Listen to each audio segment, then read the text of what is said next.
Greetings, geeks and geekerellas. It is me. I am back. This time for something a bit new. I started doing Topic Tuesdays, so I thought why not try my hand at Throwback Thursdays. Now, Topic Tuesday and Throwback Thursdays won't be every week, but at least until the new shows start with the Arrowverse stuff starts coming back, I'm going to try to make them every week. Keyword is try. And I kind of wanted this to tie into the Topic Tuesday, and I was going to talk about the animated film Batman Mysteries of the Batwoman. But I realized that it had been too long since I saw it. And also, I kind of sort of ran out of time to watch it, so I'm doing a softball here for the first episode. And talking about something that I know people will enjoy. Or at least is a very talked about subject. And that is everyone's favorite modern western, Wynonna Earp. Also, if you can hear that, that is Old Man Mac. Sorry about that. So, Wynonna Earp, for those that might not know, Wynonna Earp is the story of Wyatt Earp's modern day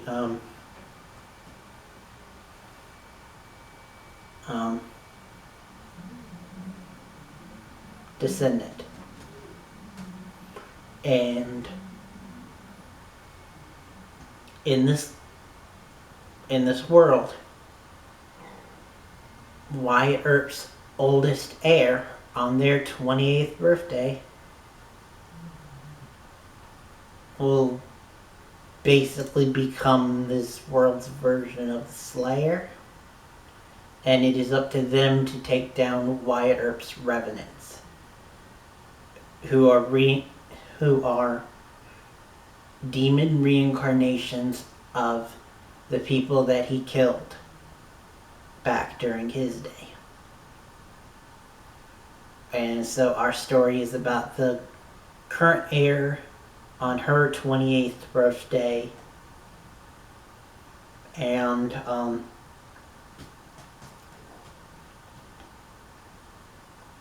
things unfold with her trying to take down the revenants.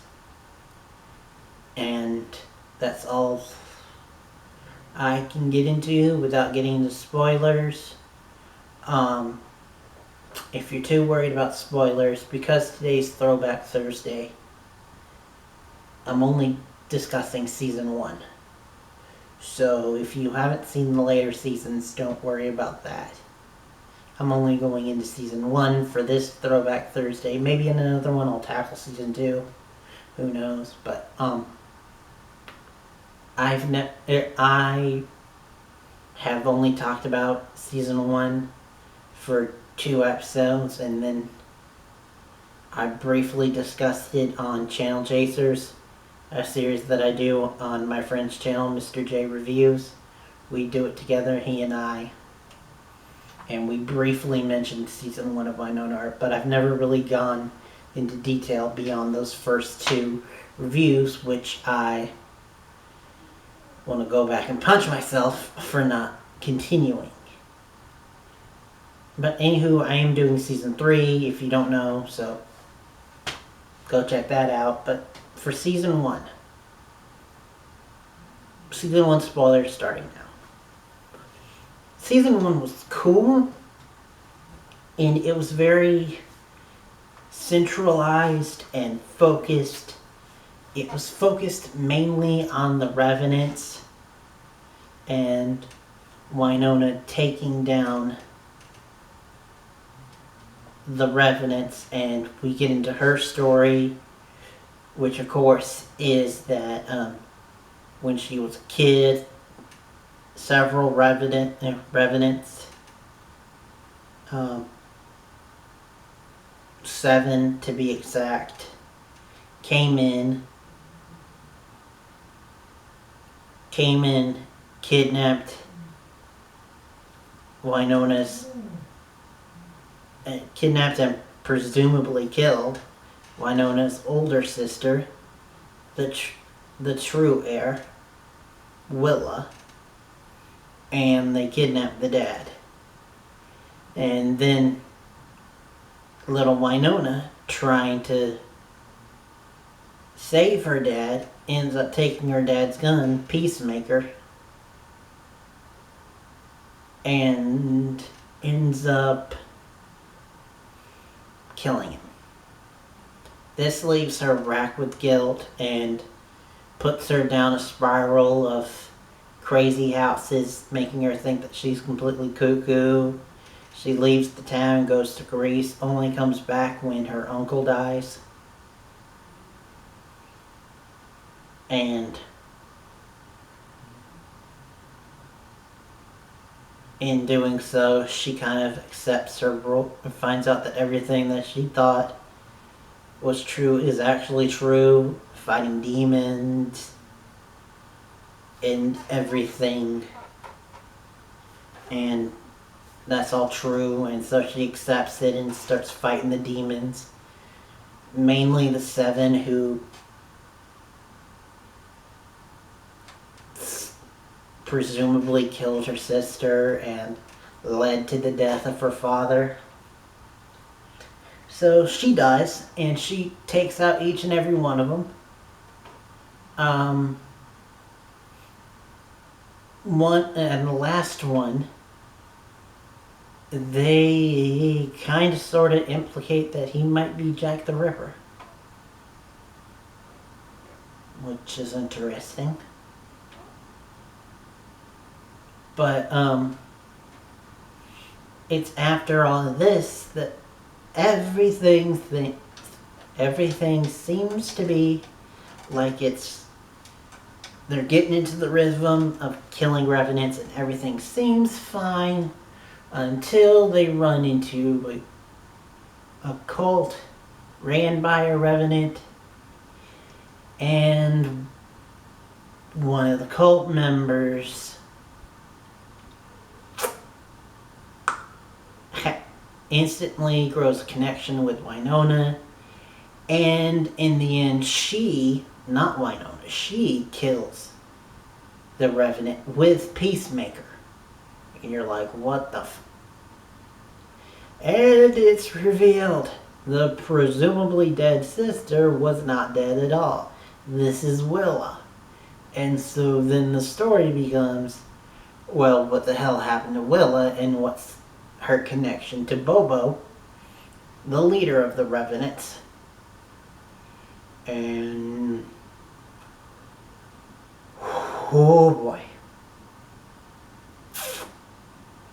that gets interesting. I mean, there's a whole kind of Stockholm-y relationship going on there between Willa and Bobo.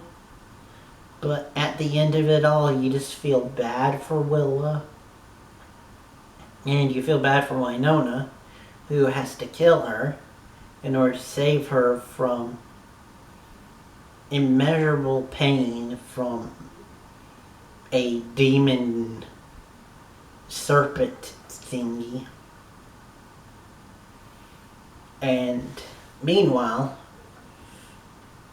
she's been teaming up with, well, reluctantly teaming up with her sister, Waverly, who is super smart, like got several degrees. Like, she's smart enough to be on Team Flash smart. Yet she's stayed home because she never faltered in her belief of Wyatt Earp and the demons and all. And now is kind of against Wynonna's wishes, pushed into this and helps her fight the demons. Then we have Deputy Marshal Dawes, Xavier Dawes, who is part of a secret group known as Black Badge, who basically keeps it so that everything stays under wraps and stays small so the world doesn't find out about demons. Because otherwise Black Badge is going to bomb the shit out of the place to contain it. But there seems to be more than him than meets the eye. He's having to take this serum thing, and they imply that he's not a man, that he might be a supernatural being, but that's discovered in another season. All of that, so I'll save that. And then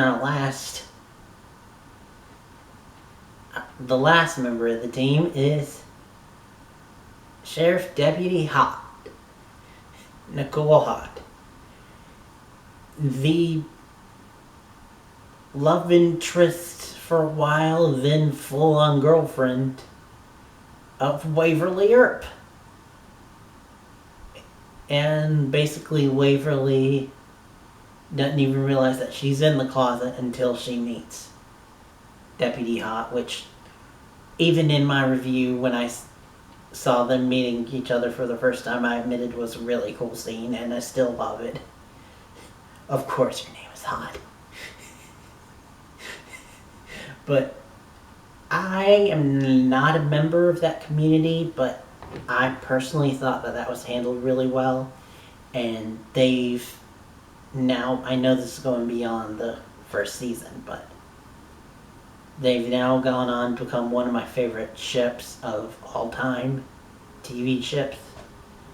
And that part of that is because of the awesome beginning of their relationship, which was season 1. And then the last member that I completely forgot about is Doc Holliday. Yes, the freaking Doc Holliday. Best friend to the Wyatt Earp.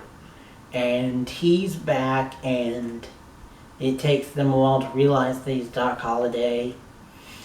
Then it takes a while for them to realize whether he's good or not. He's got a grudge against a witch, and we find out the witch made him immortal. He asked the witch to cure him of, I think it was ammonia, but she ended up making him immortal. And then ended up making him trapped in a well.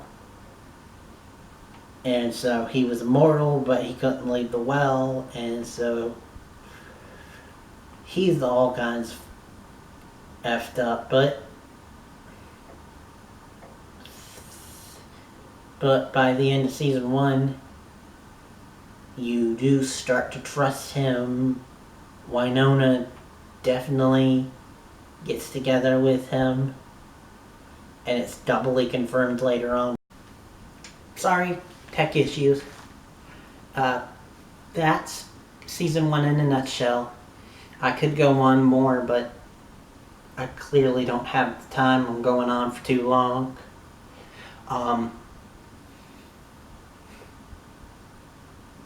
In the end, I beat myself up to this day about not continuing to watch and review Wynonna Earp, not just for the views, but because I could have been appreciating it as it was going on. For the gloriousness that it is. And I really liked season 1. It was a really good starter, and it's kept that momentum going to being the awesome show that it is today. Thank you for watching. Next time you'll see me will be for the actual next episode review of season 3 of Wynonna Earp. Huh. Didn't even do that on purpose. But anyway, thanks for watching. Till tomorrow. If you like it, oh yeah, let me know what you think of season 1 of Wynonna Earp in the comments down below, or what you think of the show in general. Again, thanks for watching. Don't